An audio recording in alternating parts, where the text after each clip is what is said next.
The city of Phoenix and surrounding areas present a problem that many big cities face, but in a much larger fashion. In Maricopa County alone, there are approximately 25,832 people who are homeless on any given night. Within this population lies a certain subset of individuals who many believe should not be a part of it, including those who have the power to change it. Look, our veterans should be above politics. Enough games. Tens of thousands of veterans who used to be homeless are now housed, but one is too many. Our vets are treated horribly. Our vets are treated like third-class citizens. In fact, the percentage of veterans who are homeless today is actually just 0.3% of the total veteran population. But even one homeless veteran is a shame.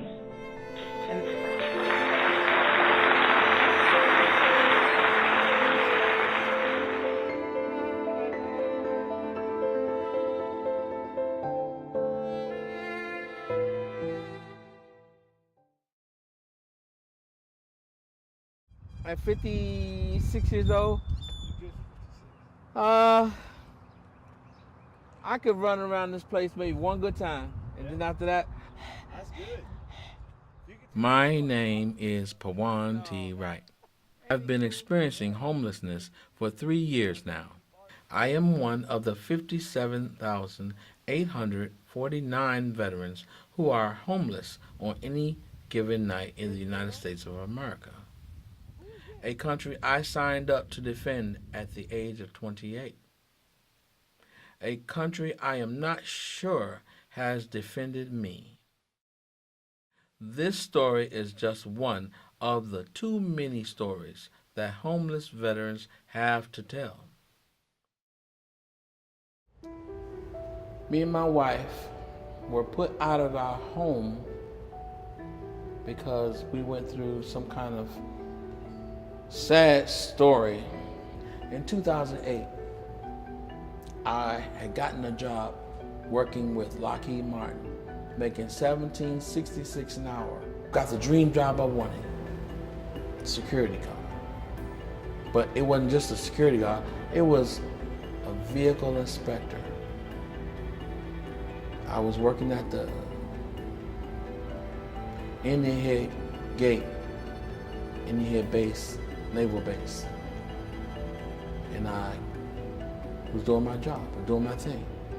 President Obama became president. Lockheed Martin lost their contract. And last hired, first fired. And so I tried for many a year to get that status back. I hadn't had a good job since. It was kind of like we parted ways.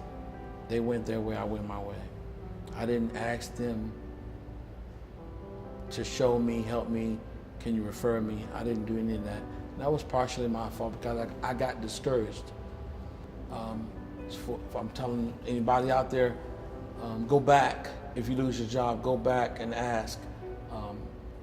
Go and inquire. Don't just leave it like it was when I got discouraged. I got discouraged because I was feeling bad that I lost my job. I thought it was me. I thought it was me.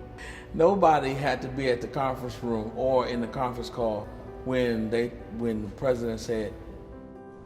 That's why I've taken steps to greatly reduce no-bid defense contracts. I'm grateful that the Senate just voted against an additional $1.75 billion to buy F-22 fighter jets that military experts and members of both parties say we do not need. Once they lost the contract, I lost my job.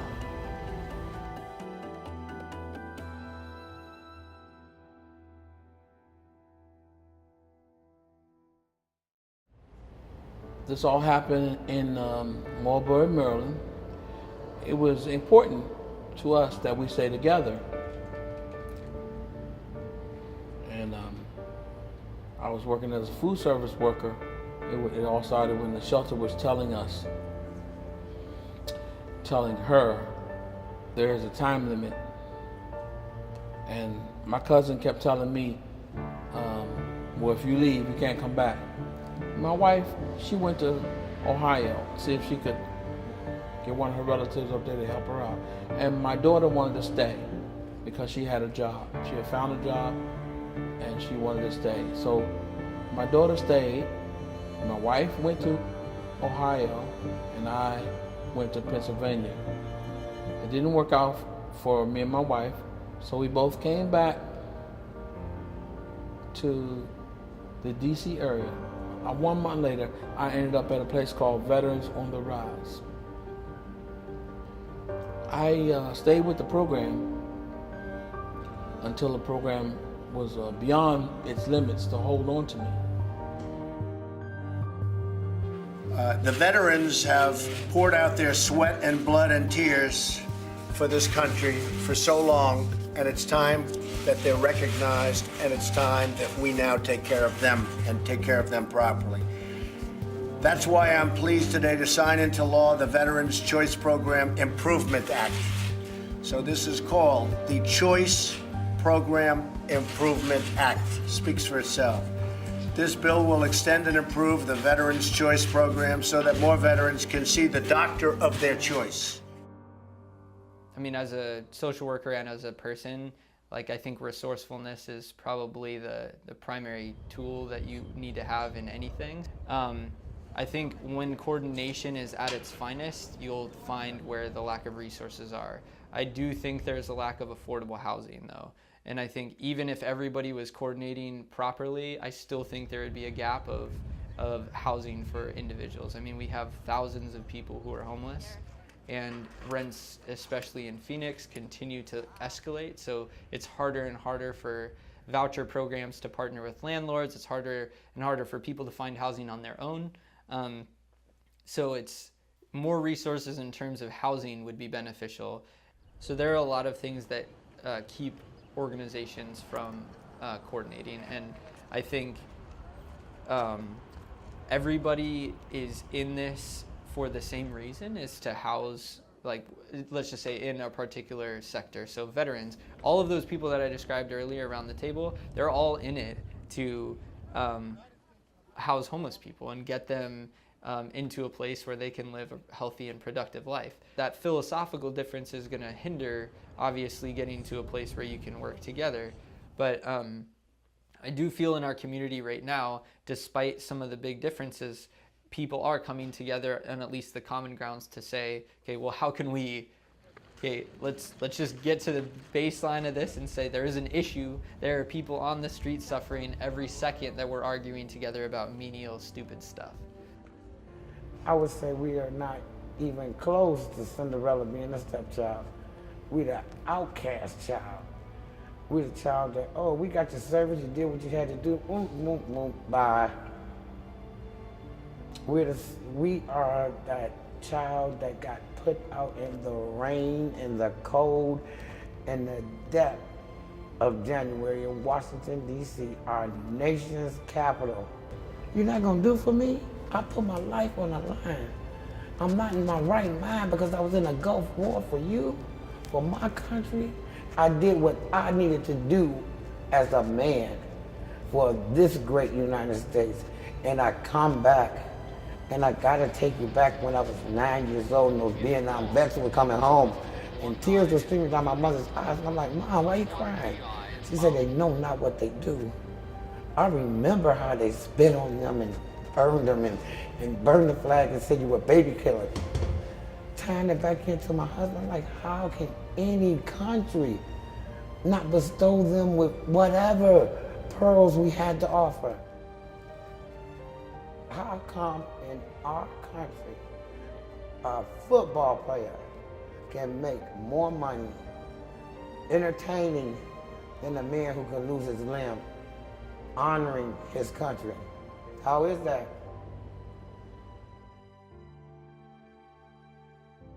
You have to weigh it in the balance of what, right and wrong. You have to weigh it in the balance. Is it right to give a quick answer? Is it right to try to manipulate people to do what you want them to do? Or is it right for them to have what they need? You know, manipulation is a mind game. While I'm fighting out there for my country, I come back home and I realize that some of it is, you know, some of it's my fault. Some of it is not my fault. I'm not exactly pointing a finger at the country, and I'm not exactly pointing a finger at me, but I do know it starts with me as far as what I need to do for me. And yes, the government or the people of the country have a lot to do with things that go on that don't need to be still going on. If you were a politician, would you want your son or daughter to go out there in the front line? If you were the president of the United States, would you want your son or daughter going out there, not necessarily on the front line, but just going out there, period, you don't know what's going to happen, where are they going to be assigned? Would you want them out there? Okay, so all I'm saying is that the politicians out here have a son, have a daughter, and they say, Dad or Mom, I want to go and serve my country. Well, do it the right way, son. Go to college, you know, become an officer, you know, and try to, you know, do something positive. Don't just throw your life away. Do something positive. Be a fixation on why you went in the first place. Try to get something accomplished. Yeah, I tried to make a difference. I fed the guys leaving the plane to go out there and drop those bombs. If a politician is not following up on their word, it's really up to the constituents of that politician to make that plain and evidently clear that, hey, this is not okay. Because, yeah, I mean, I don't think anybody's okay with somebody stating, hey, I'm going to give $1 million to veterans, and then they don't. Like, everybody should be held to their word, and politicians are not excused from that. I don't think it's political. If they really mean it, why not have Arizona's Finest down there? Why isn't there a EMT station already there at Cass? These are people's lives. We're not trash. You know, we're although, you know, you got your drug users, dope dealers, street people. No, we're all human. And the problem is, we didn't start it. There's an answer. You know, if you take the time out to not rush this thing and give me a quick, you know, quick fix, a quick answer, that's not working. What you need to do is, I ain't saying run this across the politician's desk where he's going to take months or weeks or drag this thing out, or going into how much money is it costing every day to do this or whatever. You know, I'm not talking, that's not the answer either. All I'm saying is professionalism will cover a lot of it. Professionalism. A person taking the time out to say, okay, how can we resolve this? You know, not with violence, not with smart talk, not with sharp talk, but with an understanding of, okay, what do you need? But I do know that John McCain went out there and did what he did, and he came back alive, and he made a difference then, and he's trying to make a difference now. And all the other politicians, they're playing games. You know, because they didn't go out there. He did.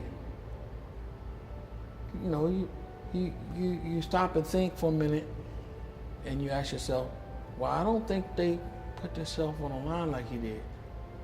You got to ask yourself a question. People are making these new laws and saying different things, and I'm learning from people like Michael Moore that it's still free school, college over in Europe. and they're making people pay real hard and heavy over here.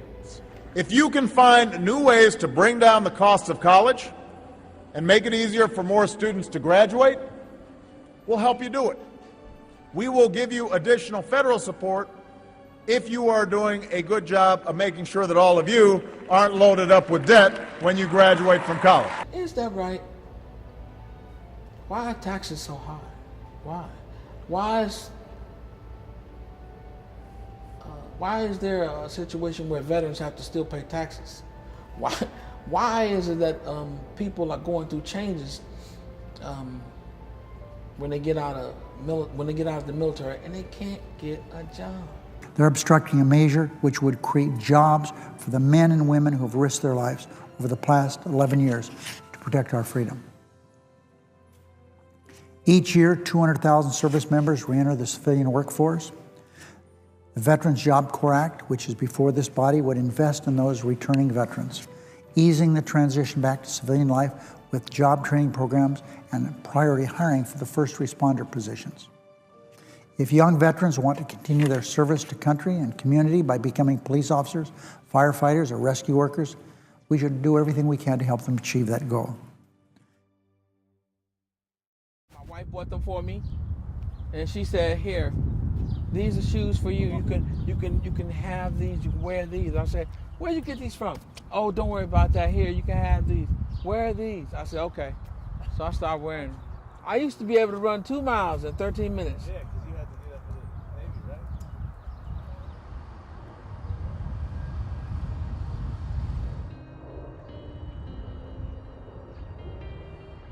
To be a righteous man. I guess that's my ultimate goal.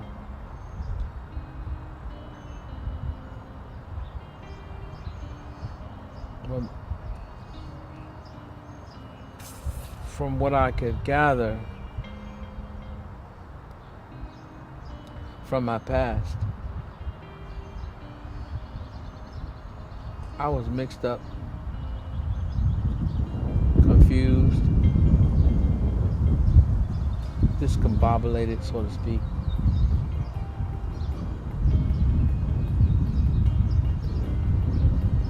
But now I'm finally on the right track.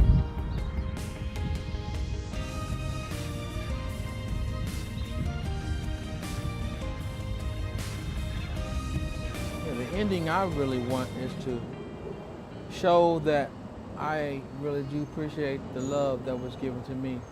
So naturally, I want to give back to help support the individual, whether they be the VA people or just civilians. You know, they're here to help everyone. We're aware of issues that exist, that we don't think the solutions right now are perfect. And we're making concerted efforts, and I can say this as I'm new to the field, and like I'm not okay with sitting and letting things fester and get worse and worse, and like I'm a big proponent of, like, in all honesty, and I can say this with all confidence, like I don't necessarily care if our organization succeeds. Like I want the mission to succeed as a whole, and I can hope and push for others as well in this community, whether they're in the field or not quite yet in the field, to do the same, is to identify the greater need above the success of their particular organization. And I think the more people that are on board with that philosophy, the more stuff will get done, because we've had successes in our community before. And in many communities, like, there will be one shining light of somebody who does something great, but there's still a huge issue. So if that person or that agency can really connect with others and say, all right, we've done great work before, but it's not done. We need to keep going. We need to partner together. And the partnerships are the biggest thing. You can't solve a problem this complex and this difficult and this huge without working together. So, like, let's figure out how to work together so we can get this to happen. And I mean, I haven't been in the homeless sector a ton of time, but I've noticed even just in the few months that I've been here that the atmosphere is shifting in terms of positivity and more solution focused, and not just, you know, telling how crappy something is and letting it sit. It's like, if I'm gonna say something about how crappy it is, I sure as hell be pitching a solution for that crappiness. Otherwise, I need to leave because it's not helpful.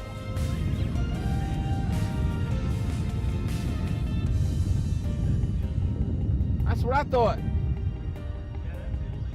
Italy, yeah, okay. Yay, I was right. I was right. And like I was saying, got wonderful people around here. And like, he was a great example. Didn't know him. Joe Blow from nowhere, and all of a sudden he's driving up, and he was very friendly, and he didn't even know I was a veteran. And it's a lot of people here like that, a whole lot of people here like that, and I haven't experienced one butt wipe yet. You know, as far as off the beaten path, they don't like you. Yeah, just mean. Yeah, just, no, I haven't met one person like that yet. It's moving away from the East Coast, I'm looking to grow from this experience. I should have did it years ago, but it is what it is, the way it is. You know, and now I'm finding out that Phoenix, Arizona is the place to be. It's the place to be for me. In Arizona, you guys are a blessing. I'm talking about as far as Cass, you, the people I've encountered since I've been here, everybody that I've met that is a positive influence in my life right now has been good to me. I don't plan on living a long time. I don't plan on dying anytime soon, but let's just say I don't know my future. And I'm taking each day at a time, one at a time, and I'm trying to recreate myself as I get older.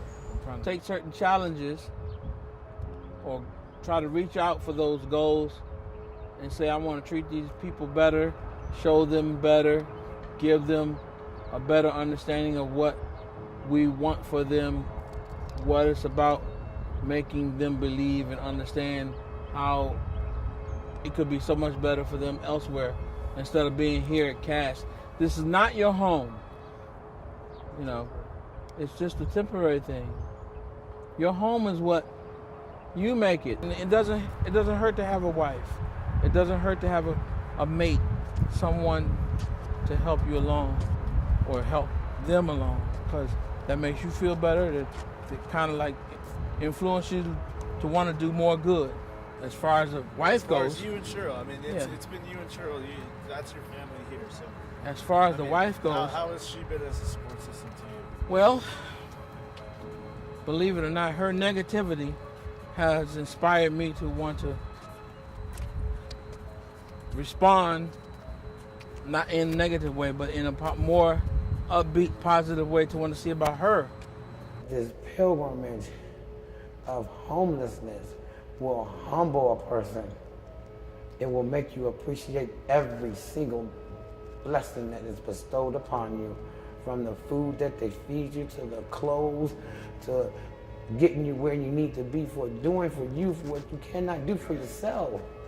Anytime somebody is willing to do that, it gives you a humbling spirit. I feel the same way. I'm not kidding. If I help someone, what they call it, paying it forward, that's what I would want to do, pay it forward. My first goal is to save money. Second goal is to pretty much take care of my health and my wife. Not necessarily in that order, but yeah, that order first for me. And after that, I want to be able to sustain myself consistently so that I can be a positive force here in Phoenix to show other veterans it's quite possible to get up on your feet. You can do this.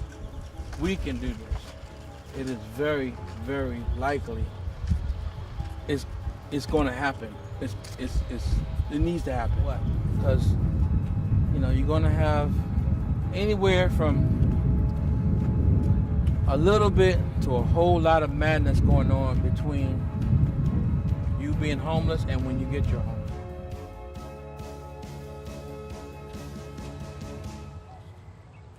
Okay.